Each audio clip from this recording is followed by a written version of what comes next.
Tá? Agora, se o preço é um mecanismo simples, né, fácil, é questão de ver valores, né, negociar valores, também ele é um mecanismo infrutífero para capturar a complexidade da dinâmica da transação. Né? Então, quando o preço só é o que importa, é o valor que eu atribuo a um determinado objeto, é o que importa, a gente vai ver que para transações mais complexas, essa relação não é muito recomendável, né? Porque o mercado é um mecanismo pobre para considerar a aprendizagem e a transferência de saber fazer tecnológico. Então, quando a gente fala em transferir tecnologia, a gente está falando de alguma coisa que você não vai conseguir isso numa relação puramente de mercado, né? Por quê? A gente sabe que para transferir alguma coisa envolve uma relação pessoal, envolve presença, envolve, até certo ponto, uma confiança recíproca, no sentido de, olha, tudo que você sabe, você está me passando, é isso que seria uma transferência completa, né? De transferir todo o conhecimento embutido num artefato e para que você, no final, seja capaz de, inclusive, modificar a performance daquele artefato, né? Agora, o segundo modelo macroeconômico é o da hierarquia. O que seria? São aquelas atividades internalizadas na organização, né? Então, uma coordenação organizacional ou hierárquica é quando as fronteiras da firma se ampliam para internalizar transações e fluxo de recursos, né? Então, algo que eu poderia, talvez, adquirir numa relação de mercado ou no mercado, eu passo a fazer internamente talvez porque tem um risco, talvez porque seja importante para mim. Então, é na hierarquia que eu quero organizar o negócio. Nesse modelo, o que acontece? Então, a mão visível da gestão, está fazendo um joguinho com a definição, com o termo usado por Adam Smith, que foi um filósofo e economista do século XVIII, que criou isso, da mão invisível do mercado, né?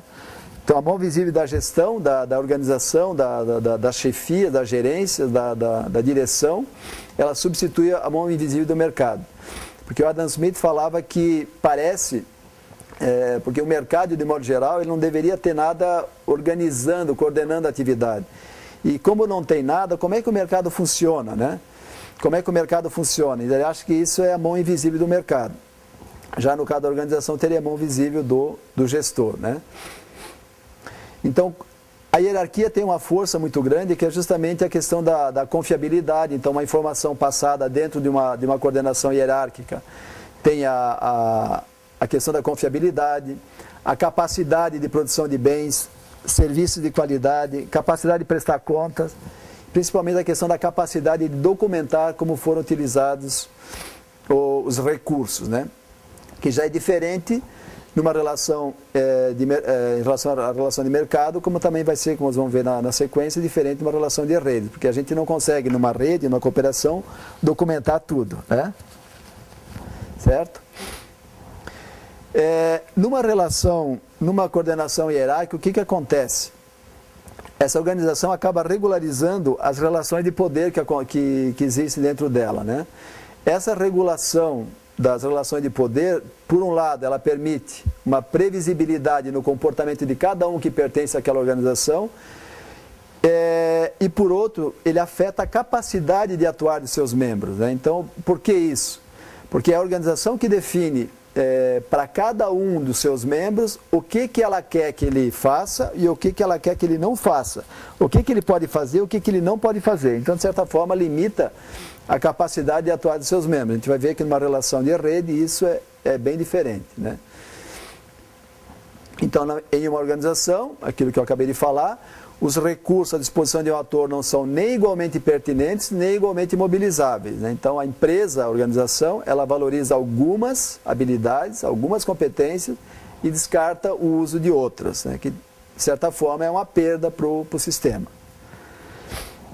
E aí entramos no terceiro modo, que é o que interessa para a gente principalmente, a questão da coordenação redes, né? Então, se a competição pelo preço é o mecanismo central da coordenação do mercado, e se as ordens administrativas é o que define a coordenação hierárquica, então é a confiança e a cooperação que articulam as redes. Então, a gente vai ver que na rede, quem articula isso, né, é o preço, e não é o chefe, mas são as é a confiança e a cooperação existente dentro dela, certo?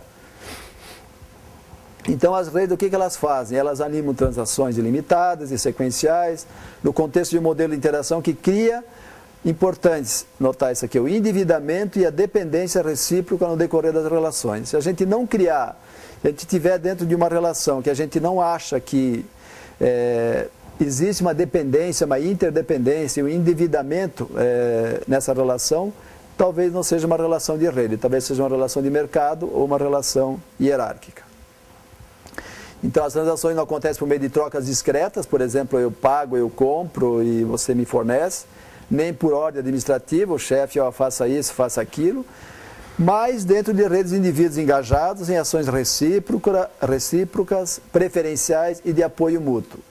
No caso da rede, diferente de uma coordenação de mercado, a sanção ao qualquer deslize por parte de um ator da rede não é legal, quer dizer, eu não vou para a justiça cobrar os direitos em função de uma relação que eu tenho numa rede, mas é mais normativo. Ó, você está fora, cuidado, não faça mais isso, porque o nosso protocolo aqui não permite esse tipo de coisa. É mais normativa, né? Então o pressuposto básico das redes é que uma parte depende de recursos controlados por outro e todos ganham compartilhando. Então vocês podem notar que é o mesmo pressuposto da cooperação. Então, e não poderia ser diferente. Como a gente viu, uma rede também ela é coordenada via confiança e via cooperação. Então, na cooperação, a gente tinha visto também essa questão do um depende de recursos controlados por outros e todos ganham compartilhando. Então, nas redes, um suporte emaranhado de reputação, de amizade, de interdependência, de altruísmo também, torna-se parte das relações. Então, esse emaranhado que acaba fazendo parte da relação. E aí, é importante dizer que as redes são, a gente vai ver para frente também um pouco melhor isso aí, que elas são pertinentes em circunstâncias que necessitam de informação confiável e eficaz. Qual que é a ideia, o que defende esse autor que a gente está citando aqui? É que a informação mais útil é raramente aquela que circula verticalmente, ou seja, aquela que é passada via uma ordem, né, na cadeia formal do comando da organização, ou aquela que pode ser tirada dos sinais de preços instáveis, né? Então, dificilmente uma informação tirada do preço é uma informação muito confiável, também é uma informação muito eficaz, né? Agora, aquela da rede, e por que isso? Porque a informação circulando na rede é mais densa, e a gente sabe disso, né? O tanto de informação que tem hoje circulando nas redes é uma informação mais densa do que a informação obtida no mercado, que é uma informação muito limitada, que se baseia muito na questão do preço, e mais descontraída que é comunicada dentro de uma hierarquia. Então a descontração na informação, ela dá margem à criatividade, dá margem à possibilidade de você imaginar uma coisa diferente, a inovação. Então a gente vai notar que isso é importante dentro das relações que a gente vai chamar dos laços mais fracos, né? Então essa informação descontraída, né?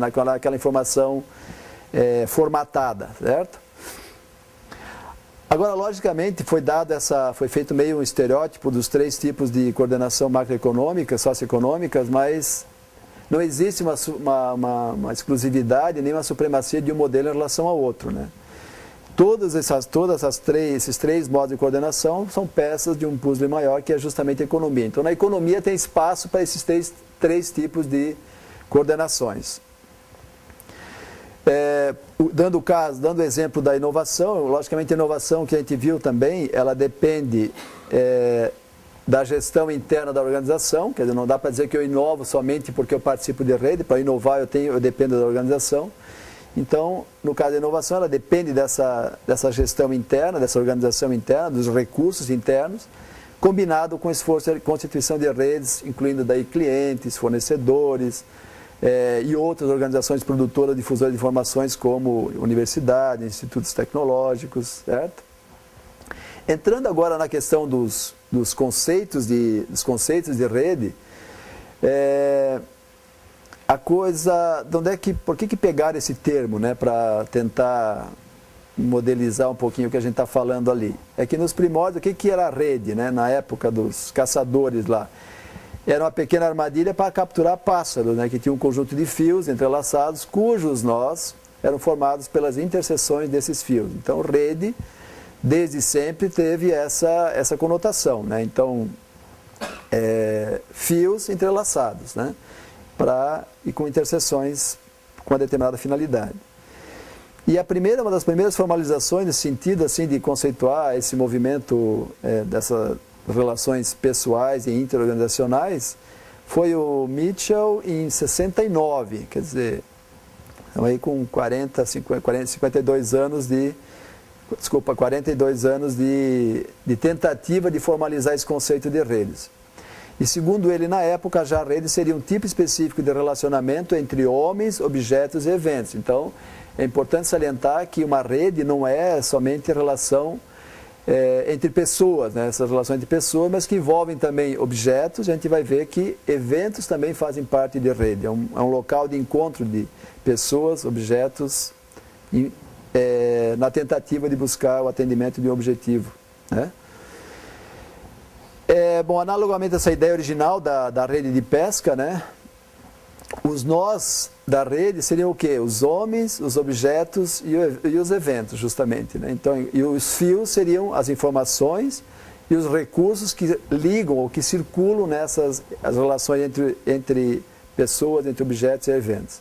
Então, juntos, em rede, eles dão vida a uma nova estrutura social que emerge em resposta a um determinado objetivo coletivamente almejado. Então, rede é estratégia, rede dentro do que a gente veio falando até agora, né, todo mundo participa de algumas coisas, de tudo quase, por interesse, né? Então, eu participar de uma rede significa que eu estou almejando algum objetivo, e esse objetivo ele pode ser conseguido coletivamente. Então, daí eu participo de redes, né? Então, uma outra definição que a gente pode, fechando um pouquinho essa questão do conceito, é uma rede como modelo, é uma metáfora, mais uma vez a rede é um modelo, uma metáfora, que designa um número normalmente grande de entidades interconectadas e interdependentes. Então, informações importantes aqui. Eu não falo assim que eu tenho um grupo de 3, é uma rede, né? Então, por isso que, logicamente, até para diferenciar um pouquinho, numa rede participam normalmente muitas pessoas, envolve muitos objetos, envolve muitos eventos, que estão interconectados e principalmente interdependentes, certo? Dando exemplo da rede industrial, quem seriam os atores, né, de uma rede industrial? São aqueles envolvidos no processo econômico, transformando o recurso em produto e serviço, para consumidores individuais e organizações. Então, e as ligações entre os atores são definidas em termos das trocas econômicas em uma estrutura de relações duráveis, ou seja, relação de rede é uma relação de cooperação, né? É uma relação que ela é construída e é mantida num determinado tempo. Então, cooperar é diferente de interagir. Eu interajo uma vez, mas eu coopero a partir de uma sequência de interações. As relações são justamente a razão de ser das redes, porque elas proporcionam uma estabilidade, em consequência a estrutura, que torna particularmente pertinente a metáfora rede. Então a rede é que segura, né, que dá essa estabilidade a essa relação entre os diferentes atores, no caso aqui os atores industriais.